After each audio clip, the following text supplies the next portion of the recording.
Hey, it's Doug. I've been experimenting with a new tripod today, and this particular one has, like many, a stand at the bottom. It can be very difficult to get just the right placement for these things. One of the reasons is there are 3 pivot points here, and they each have to line up exactly so that you have the right shot. Well, you and I in life, we have pivot points as well. Yogi Berra once said, when you get to a fork in the road, take it. That's a pivot point. You never know sometimes where you'll go until you get there. Even in our commitments, many times we have pivot points. We have this commitment to, let's say, exercise today.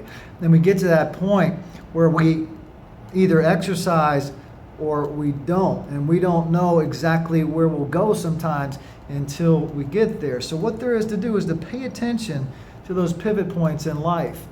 Pay attention to the choices that you've made where you could go one way or the other. And why did you choose that particular way, and what was the outcome? Pay attention to those times when you almost let yourself off the hook of your commitment, but you still did it. You did it anyway.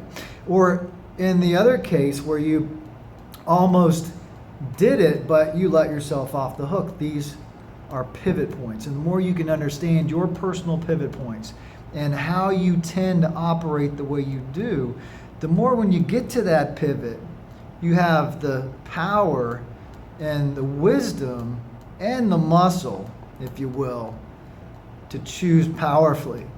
So in this case, pay attention to your pivots, pivot powerfully, and I'll see you next time.